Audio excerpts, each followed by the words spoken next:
Alors mon métier, ben, c'est un maçon dans le bâti ancien, quoi. Donc ça concerne des enduits à la chaux, des montages de pierres anciennes, des badigeons, patines, montage de briquettes, des cheminées, tout ce qui touche en fait aux matériaux anciens, notamment la pierre et la terre cuite, quoi. Alors ben, mon parcours c'était bon, ben, déjà c'est un parcours classique d'études BEP et bac pro maçon traditionnel, quoi. Et donc j'ai commencé par travailler dans l'entreprise à mon oncle Cernésé, quoi, qui est d'ici à Saint-Sevé, voilà, où j'y suis resté 7 ans, où j'ai appris les bases, en gros. Et ensuite, ouais, j'ai décidé d'en partir pour apprendre ce genre apprendre les techniques anciennes. Mais j'ai pas fait de formation spécifique là-dessus. J'ai appris sur le tas. J'ai réussi à me faire embaucher par l'entreprise TMH où je travaille actuellement, quoi. Et du coup, c'est sur le tas, en travaillant avec des gens qui étaient déjà spécifiés, qui avaient des qualités dans ce domaine, qui m'ont appris, transmis leur savoir. Et aussi, il y a une part aussi autodidacte, quoi, on va dire. Oui, donc là, ben, aujourd'hui, ici, c'est le chantier de l'hôtel Bourrouillan à Saint-Sevé, qui est, je crois, l'une des maisons les plus anciennes de la ville, quoi. C'était le tour de garde et tout ça, quoi. C'était l'entrée de la ville médiévale, il me semble. Et du coup, non, c'est un chantier sympathique, oui. Comme c'était l'entrée de la ville, et donc c'était comme une défense, quoi, de la ville, il y a effectivement des impacts de balles sur les pierres anciennes qu'on a conservées, quoi.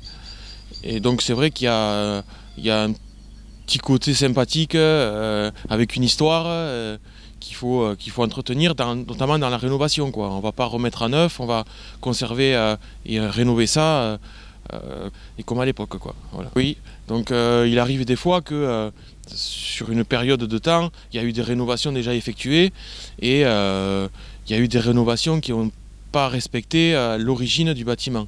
Donc on retrouve ça pendant le chantier, quoi.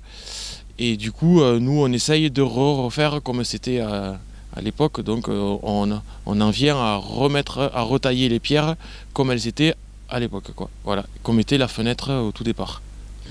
Alors, effectivement, c'est pas un métier qui est trop courant. Il n'y a pas beaucoup de monde qui en fait, notamment dans le secteur ici, sur Hachette-Maux, Saint-Sevé. Il n'y en a pas trop dans les monuments historiques. Donc, c'est pour ça que moi, je fais partie de TMH qui est rattaché à Riscle. Voilà, donc une antenne à Riscle et l'antenne mère est à Bordeaux. Alors notre secteur d'intervention c'est le Grand Sud-Ouest, donc ça va de Toulouse jusqu'à Bordeaux et jusqu'à Biarritz-Bayonne, quoi. Essentiellement Pau aussi, voilà, beaucoup. Et le Gers. Ah oui, oui, oui, il y a du travail, oui, de plus en plus, ouais. Voilà, donc on cherche du personnel aussi, voilà. Voilà. Alors l'hôtel de Bourrouillan est un hôtel dont les fondations remontent au XVe siècle. Et aujourd'hui, le plus ancien bâtiment civil, toujours debout dans la ville de Saint-Sevé. Et nous en avons hérité par la famille de mon épouse. Et nous avons choisi de relever ce défi parce que nous étions très attachés à cette maison, à tous ces souvenirs qui y sont liés. Néanmoins, c'était une maison qui était extrêmement fragile et fatiguée.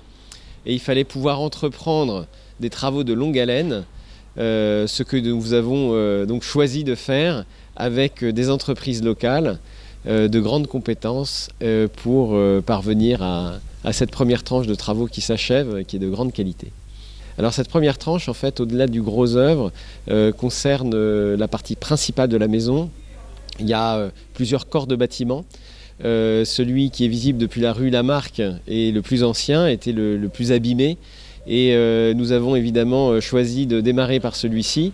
Et au-delà du gros œuvre, il fallait traiter l'ensemble des charpentes et des couvertures, dont la dernière grande période de travaux remontait à 1724. 1724, c'est une date que l'on a retrouvée gravée sur une des poutres des charpentes qui avait été construite au XVIIIe siècle, à une période où la ville de Saint-Sevé est considérée comme une ville qui n'a plus besoin de se défendre derrière ses murailles, et donc une partie des remparts a été agglomérée à cette maison, et c'est à cette occasion qu'il y a eu donc cette extension de charpente. Évidemment, un chantier comme celui-ci coûte cher, même très cher, et il a fallu imaginer un moyen de financer ces travaux de sauvegarde. Nous avons donc demandé au ministère de la Culture son accord pour lancer une protection au titre des monuments historiques. Donc la maison de Bourouillan est inscrite aujourd'hui au titre des monuments historiques, ce qui a permis, avec les autorisations administratives que nous avons eues, de solliciter une subvention de l'État. Cette subvention est de 25% du montant des travaux, ce qui est très important pour nous, puisque cette première tranche de travaux est aux alentours de 500 000 €, ce qui est considérable. Et qui était indispensable pour permettre que d'autres financements puissent se mettre en place, ne serait-ce qu'à travers nous, avec des banquiers, qu'on remercie évidemment, qui nous suivent, mais également par un financement qui est hébergé par la Fondation du patrimoine et qui permet à tous ceux qui souhaitent pouvoir nous aider et participer à cette aventure d'apporter leur contribution, avec bien entendu, grâce à cette opération de la Fondation du patrimoine, une défiscalisation des dons pour tous ceux qui veulent nous aider. Le chantier s'est déroulé sur un petit peu plus d'1 année pour cette tranche. Il y a eu une grue que tout le monde a pu voir pendant près d'1 an, qui a permis aux charpentiers, Hayet, de pouvoir travailler.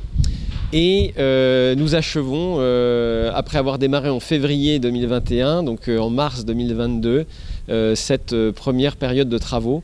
Il y en aurait, mais on espère que ce sera simplement du futur, 3 autres à suivre. Et donc on espère que dans quelques années, l'ensemble de la maison soit sauvé d'abord, et qu'une partie des éléments qui auront été restaurés puisse être découvert par un public attentif à toutes ces questions patrimoniales et qui aura une joie de découvrir tout cela. Le futur de l'hôtel de Bourouillan, c'est d'abord de rester une maison de famille, et c'est à ce titre que nous nous sommes engagés à reprendre cette succession familiale. Donc c'est une maison que nous habitons et que nous habiterons, mais dont une partie, ces charpentes magnifiques que nous avons restaurées, à terme, la grande tour de défense qui est le vestige majeur de la défense de la ville, cette galerie qui amène au rempart, puisse être un point de connaissance de l'histoire de cette ville. Je profite de ce moment pour remercier non seulement les entreprises qui sont intervenues, mais chaque compagnon. Et on les a pratiqués pendant 1 année et noué des liens amicaux avec eux. Et on a hâte que les travaux se poursuivent pour les retrouver et poursuivre cette aventure ensemble.